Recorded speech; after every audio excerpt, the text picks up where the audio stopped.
Wong ana hadis nek cara riyen guru kula nate cerita. Nak salate wong Turki wae jajasan dasinan. Kejare Nabi, kowe nak salat kudu ala ahsani hayatikum, pada baju terbaik kalian. Sarung identik mbek wong nganggur. Paham ya? Berarti kena salat sarungan berarti sowan pangeran dengan pakaian pengangguran.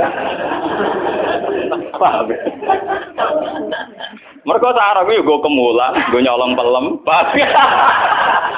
Go tabok dadu. Makanya orang Turki itu meyakini salat yang baik itu pakai baju kehormatan. Iku sing go sowan presiden gubernur. Delok teng Mesir, tenggene Turki wong salat mesti dadinan celananan. Paham ya? Karena Nabi hanya pakai aturan umum ala ahsani napa? Hayatikum. Sehingga pernah ada ulama hadis besar di Al-Azhar itu khutbah dia dasinan tidak pakai peci. Ditanya itu tidak pakaian mainstream yang di Mesir, ulama Mesir. Dia bilang ini ahsani hayatikum, ini keadaan terbaik saya. Paham?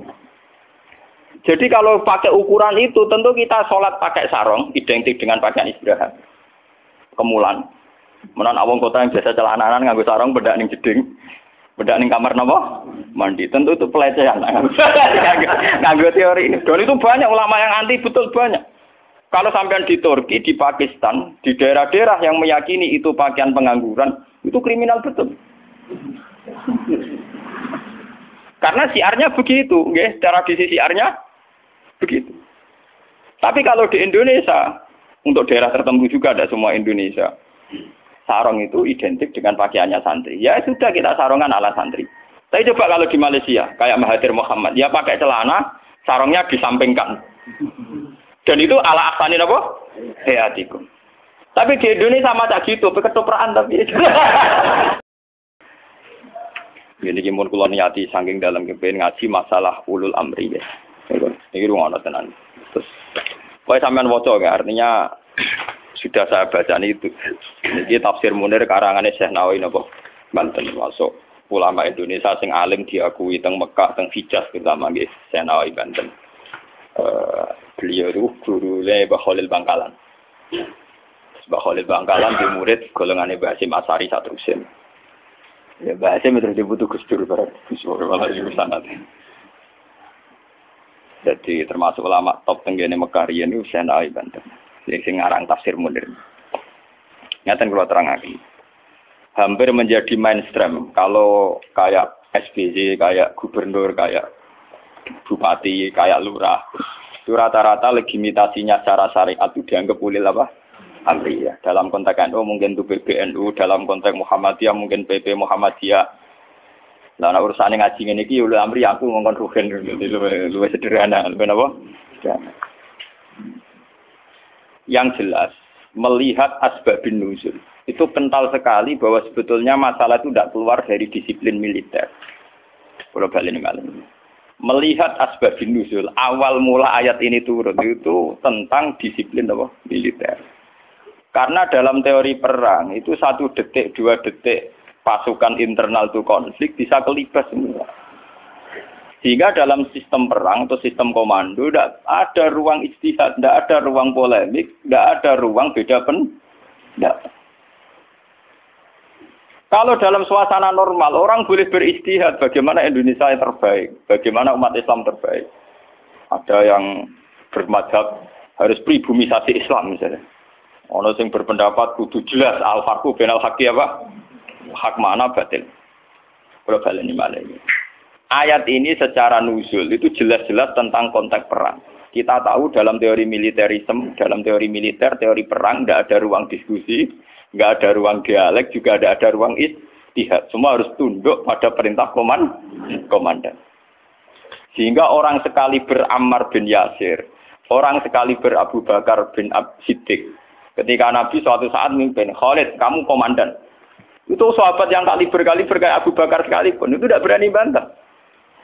Meskipun atas nama kesalehan Khalid bin Walid itu tidak apa-apa dibanding sinten Abu Bakar. Tapi karena ini sistem perang di mana keputusan harus final dan harus cepat, kalau tidak ya terbunuh. Itu harus tunduk. Jadi tidak bisa ada ruang ijtihad lagi karena ini sudah di medan apa? perang, harus seragam. Ya sama, teori militer mulai zaman dulu sampai sekarang sama, harus seragam, satu komandan, satu instruksi. Nah, kalau demikian halnya, maka fantasi-fantasi kita, sering dengarnya kita, ulul amri itu lurah, bupati, gubernur, itu salah besar kalau melihat asbab nuzul ini. Dan itu yang pertama, kaul yang diyakini Syekh Nawawi sinten nanten. Makanya di sini beliau bilang apa itu awal-awalnya itu qala Sa'id bin Jubair nazara hadil ayat fi haqqi Abdullah bin Hadza Asahmi. Terus fana zalat hadil ayat fakhina idzin fal murad bihim umara'us saroya. Tapi lucunya pendapat ini tidak populer di Indonesia. Paham ya? Tidak apa? Padahal ning kene tabire sorry fal murad bihim umara'us saroya. Yang harus kita tunduki tidak boleh ijtihad lagi adalah umara'us saroya, komandan perang. Karena harus satu instruksi, satu garis. Sekarang kita coba latihan ijtihad. Kalau kita latihan ijtihad dalam kondisi normal, tentu guru dengan murid saja bisa beda. Tidak boleh kita langsung tunduk sama guru dalam hal kondisi normal, dalam hal ijtihad. Orang tahu semua kalau Imam Malik itu gurunya Imam Syafi'i, tapi Imam Syafi'i punya mazhab sendiri yang tidak sepersis mazhabnya sinten Malik. Orang tahu semua Hambali itu muridnya Syafi'i, tapi Imam Ahmad punya mazhab yang tidak sepersis mazhabnya Syafi'i. Bahkan dalam Islam jelas-jelas ada aturan main manis dafa asoba falahu ajron wa in aqta falahu ajrun wahid. Orang yang ijtihad kok benar dia punya 2 pahala, kalau salah hanya 1 pahala. Karena pasti kita dengan guru kita dengan orang tua kita dengan panutan kita, pasti ada kias ma'al farik. Kita masih bisa pembeda. Padahal syaratnya kias ma'al jamek. Mesti kita ini dengan guru kita ma'al farik. Misalnya Mustafa bin Niru, aku tak ngiyai kok Gus Bae mulang kitab. Sing ape ngaji wis opo? Paham? Misalnya kowe niru di tamu kok badhe yati pandhe gelang. Kowe ramah ra payu di tamu, meneh sampe kuwereng. Malah ora payu lho. Paham ya? Padahal itu guru kita. Paham ya? Banyak. Kenapa kita harus beda dengan guru? Bukan karena melawan, konteksnya beda. Misalnya istiqomahnya kiai tentu mulang santri. Kita tidak punya santri, itu ini tonggo. Paham ya? Iku wae tonggo sing kita kalah sejarahnya. Tahu diutang, tahu buroe. Bareng ngono kita modal dadi kiai mantan buroe wong ra salat, bingung to lek ndak wae. Paham ya? Bagaimana mungkin kondisi sosial kita yang begini, apa kiai PD kok kiai-kiai sing sanak turune napa? Ya. Paham ya? Akhirnya kita tetap diam-diam punya format sendiri. Nah, makanya bagaimana mungkin ulul amri itu ditafsiri kalau harus seragam di luar konteks militer tentu salah besar. Malah Imam Nawawi memiliki dawuh bahwa ayat ini sebetulnya turun dalam konteks napa? Militer. Gini ku umara'us saroya. Tapi tragisnya pendapat ini tidak populer di Indonesia. Mulai tiap lurah, bupati sampai SBY, tiap kiai yang mimpin ormas itu mengklaim kalau beliau-beliau itu adalah apa? Ulil amri. Dan kita harus taat, harus tunduk. Paham ya? Itu kalau menurut pendapat di sini ya, niku awal yang dipilih ya. Artinya Imam Nawawi menceritakan 3 pendapat, tapi yang diprioritaskan di pertama. Biasanya tradisinya ulama, kalau yang dihikayakan pertama itu yang diyakini, paham ya? Dia misalnya punya 3 hikayah pendapat, ya kok yang diletakkan di pertama berarti yang paling apa? Diyakini. Itu biasanya tradisinya ulama kultural. Paham ya? Terus pendapat kedua, qala ba'duhum ta'atullah wa rasulihi wajibatun qat'an. Sudah jelas ya, kalau taat Allah Rasul pasti wajib. Sekarang kalaupun ulul amri itu adalah penguasa atau ulama atau guru atau orang tua, itu dalam keputusan Islam yang ijma. Ini perlu dicatat. Dalam keputusan ijma, Islam yang sampai napa? Ijma. Bukan dalam keputusan Islam yang masih dikhilafkan. Dan tidak banyak masalah Islam yang ijma. Perlu dicatat. Tidak banyak masalah Islam yang diijma. Misalnya sholat zuhur, paling yang diijma ulama itu hanya bentuknya yang 4 rakaat. Variasi sendakepe mbok. Paham nggih? Ndak kok si tangan mbok ning isole udel apa ning iga sing jare ilang mergo dicolong Adam keluwen iga dikane sinten?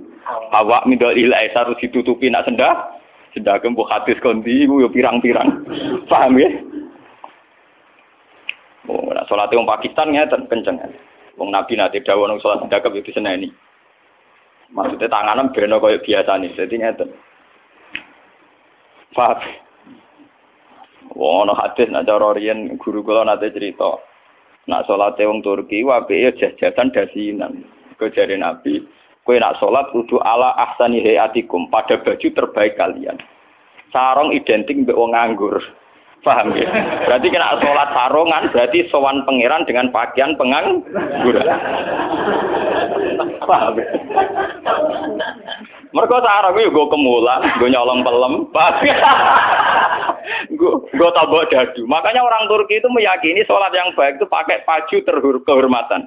Iku sing go sowan presiden gubernur. Dulu teng Mesir, tenggene Turki wong sholat mesti dadinan celananan. Paham ya? Karena Nabi hanya pakai aturan umum ala ahsani napa? Hayatikum. Sehingga pernah ada ulama hadis besar di Al-Azhar itu khutbah dia dasinan tidak pakai peci. Ditanya itu tidak pakaian mainstream yang di Mesir, ulama Mesir. Dia bilang ini ahsani hayatikum, ini keadaan terbaik saya. Paham? Jadi kalau pakai ukuran itu tentu kita sholat pakai sarung identik dengan pakaian istirahat. Kemulan. Menan awang kota yang biasa celananan nganggo sarung bedak ning jeding. Bedak ning kamar napa? Mandi. Tentu itu pelecehan. Nganggo teori ini. Dan itu banyak ulama yang anti, betul banyak. Kalau sampean di Turki, di Pakistan, di daerah-daerah yang meyakini itu pakaian pengangguran, itu kriminal betul. Karena siarnya begitu, nggih, tradisi siarnya begitu. Tapi kalau di Indonesia, untuk daerah tertentu juga ada semua Indonesia, sarung itu identik dengan pakaiannya santri. Ya sudah kita sarungan ala santri. Tapi coba kalau di Malaysia, kayak Mahathir Mohamad, dia pakai celana, sarungnya disampingkan. Dan itu ala ahsani apa? Hayatikum. Tapi di Indonesia sama tak gitu, ketoprak tapi. Nah ini contoh. Lah yang kayak begini tidak mungkin masuk kategori wajib taat karena variannya tidak ijma gitu loh maksudnya. Saya itu paham ya? Tidak mungkin kita taat sama guru sama penguasa yang variannya begini karena tidak pada level apa? Ijma. Paham ya? Mulane kula nu tak guling-gilingan, kula ngerti takoki santri kula, nak salat cepet. Ya sing wajib pokoke rukuk iku bikadri subhanallah terus sujud. Pokoke sing ijma-ijma tok kula niku pokoke standar-standar sing cepet. Kula guling-gilingan sunah Nabi mok sisa. Kula sering kabenan putih tok guling-gilingan sunah Nabi. Mergo kula cobaan gak mungkin. Daripada ora blas, wae guling-gilingan Nabi seneng pakaian putih, kula seneng putih, ngoten guling-gilingan. Kalau paling rasa seneng klambi badhe jujur. Kalau Nabi paling rasa seneng klambi sing corake ruwet. Kalau Nabi nate diadehi badhe iku menolak karena corake napa keruwetan. Jadi taubun lahu a'lamu cara Indonesia napa? Badhe. Makanya itu untuk zina. Biasanya kalau dalam tradisi Islam yang untuk zina itu perempuan napa? Perempuan. Makanya desain klambi takwa itu tidak ada yang badai karena memang kalau yang kaitan takwa itu identik dengan polos. Niki cerita sunnah loh guys. Artinya tidak ada yang saya kritik biasa apa standar. Nah ini cerita ala ahsani napa? Hati. Ala ahsani hati. Tetapi yang menjadi masalah nggih kalau nanti diskusi mbek Kiai. Tapi masalahnya ngene lho, Hak. Kelambine wong Indonesia paling dangkal itu hormatan itu badai. Makanya banyak kiai-kiai yang sholat Jumatan malah milih nganggo badai. Alasannya Jumatan disunatkan pakai putih, kalau tidak baju terbaik. Nah kadang badai itu menempati kasta terbaik. Tapi sebetulnya itu keruwetan. Masalahnya itu ada variannya itu, varian coraknya itu, yang lahu aklam, yang variannya apa? Banyak. Di keruwetan, apa? Keruwetan. Ya ora apa-apa, tiga ya apa-apa. Penting ra udah. Lah yang kayak begini itu tidak mungkin menemukan format ijma sehingga tidak mungkin kita wajib toh. Ini catat ya. Tidak mungkin kita wajib nopo toh. Sehingga tidak perlu santri Indonesia yang mondok Mekah terus mulai jubahan ya enggak perlu. Sing mondok India terus nganggo turbus gitu mboten perlu. Sing di kiai kemal-kemul jubuhan, orang ganteng pesel jubuhan, wah sini-sini wong. Nah gurumu ning Mekah jubahan pantes ganteng gagah. Aku wireng puasa kriting jubahan. Mesti pikirane wong pertama ngenyek orang ngarah darani sunah Nabi. Panyeben tapi mesti wong ora sida nafsirno sunnah tapi nafsirno sing ora. Paham ya? Terus menyangkut varian-varian yang terus begitu. Lah termasuk yang diijma'i ulama yang paling sensitif tentu masalah nikah. Itu mulai dulu sampai sekarang kita harus syukur sama pemerintahan Indonesia. Delala kersane Allah diputuskan sepihak. Sebetulnya sepihak loh, saya ulang-ulang sepihak. Format nikah di Indonesia ngikuti mazhab Syafi'i, yaitu harus ada wali atau pengganti wali. Dan dua saksi. Itu berkah betul bagi Indonesia. Delala mulai pemerintahan Belanda. Karena zaman Belanda sendiri itu urusan nikah, tolak, waris, sama wakaf itu juga sudah diserahkan ulama-ulama Islam itu mulai zaman Belanda sampai sekarang. Karena nikah itu yang ila darajatil ijma itu hanya berapa? Jika ada varian-varian mazhab kayak Dawud Az-Zahiri, di Syiah sendiri ada mut'ah. Terus di Indonesia sendiri saatnya ngomong sing wis ra kuat ngebet terus akhirnya nganggo khilah-khilah mut'ah. Dasar ngajine Dawud Az-Zahiri itu khilah-khilah dhewe. Termasuk riyen nanti ana kiai terkenal gegere ra karuan perkara mut'ah ambek janda populer. Itu memang repot. Tapi apapun repotnya itu tidak boleh divonis zina. Apapun repotnya, sampean jangan pernah menvonis itu zina. Ya kalau tidak cocok, tapi jangan pernah menvonis itu zina. Karena aturan main dalam vonis, dalam sanksi itu ngendikane Nabi idraul hududat bisyubuhat. Fa innal imama la ayyukhti afil afwi khairun min ayyukhti afil uqubah. Coba cari jalan terbaik yang paling bisa ditahmilkan, bisa dimumingkan. Karena seorang imam salah dalam mengampuni itu masih baik daripada salah dalam membuat hukuman. Salah nyepuro itu cek bener. Wes salah tangkap itu ngeri, paham ya? Nak salah nyepuro orang arah masalah. Kula balen. Jadi kalau masalah-masalah sing ila darajatil ijma, tentu ulama wajib diikuti. Dan menyangkut sholat yang ila darajatil ijma itu bisa dihitung. Paling itu tadi bentuk subuh 2 rakaat itu ijma. Kunute wis ora ijma. Kunute pun mboten apa? Ijma. Bismillah mboten ijma. Sampeyan sholat nang masjid Mekah ning haram ora ngarang ana maca napa? Bismillah. Jare wong Syafi'i ta ora maca bismillah. Terus ketua KBIH itu pinter. Oleh ngrayu jamaah iku maca lon-lon. Kok karo mati speaker ana lon-lon. Mereka ngomong Syafi'i sing fanatik kita kok tenan, sah napa boten Gus? Wong Fatihah kok boten maca napa? Bismillah. Itu ketua KBIH iku maca tapi apa? Lon. Kok karo mati speaker rasa lono ayo kru. Lah jamaah ya goblok nggih pun nak ngoten. Dari dulu kalau bismillah itu memang masalah. Nggih, mulai riyen memang napa? Masalah. Yang kalau kayak gitu itu tidak ila darajatil ijma.